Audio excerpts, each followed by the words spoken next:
Praise the Lord. அன்பான சகோதர சகோதரிகளே, உங்கள் யாவருக்கும் இயேசு கிறிஸ்துவின் ஈடு இணையற்ற நாமத்தில் வாழ்த்துக்கள். இந்த ஆலோசனை நேரத்தில் மற்றொரு ஆலோசனையின் மூலமாக உங்களை சந்திக்க தேவன் தந்த நல்ல வாய்ப்பிற்காக தேவாதி தேவனை துதிக்கிறேன். இந்த நாளின் ஆலோசனை பகுதியை பார்க்கலாம். ஒரு தாத்தா தன்னுடைய எல்லா பேரப்பிள்ளைகளையும் வேகமாக அழைத்தார். பேரப்பிள்ளைகளும் வெளியில் வந்தார்கள்.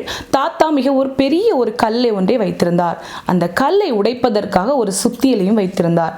எல்லா பிள்ளைகளையும் பார்த்து சொன்னார், இந்த கல்லை நான் ரெண்டாக உடைக்க வேண்டும், எனக்காக உதவி பண்ணுங்கள், ஓங்கி பலத்தோடு அந்த கல்லை அடியுங்கள் என்று சொன்னார். முதலாவது அவனாக வந்து அடித்தான், அந்த கல் உடையவில்லை. இரண்டாவதாக அவனும் மிகவும் வேகமாக ஓங்கி அடித்தான், அப்பொழுதும் அந்த கல் உடையவில்லை. இவ்வாறாக மூன்றாவதவன், நான்காவதவன், ஐந்தாவதவன், ஆறாவதவன், ஏழாவதவன், எட்டாவதவன், ஒன்பதாவதவன் எல்லாரும் மிகவும் தன்னுடைய பலங்களை எல்லாம் செலவு செய்து அதை ஓங்கி அடித்தார்கள், உடையவில்லை.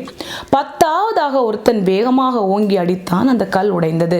எல்லாரும் அவனை பாராட்ட ஆரம்பித்தார்கள். உடனே இதை தாத்தா பார்த்து கொண்டிருந்து ஒரு விளக்கத்தை சொன்னார்.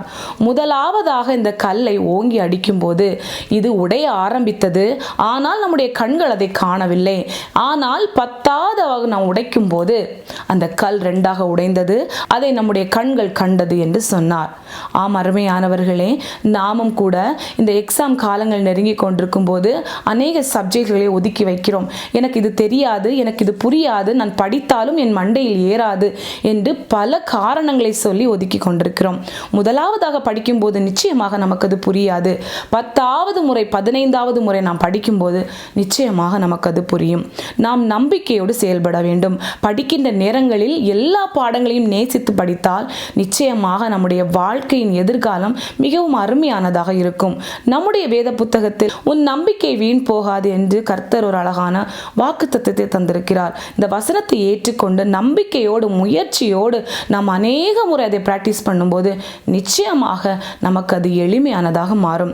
மீண்டும் அடுத்த வாரம் வேறொரு ஆலோசனையோடு உங்களை நான் சந்திக்க இருக்கிறேன். தேவன் தாமே நாம் அனைவரையும் ஆசீர்வதித்து வழி நடத்துவாராக. ஆமேன்.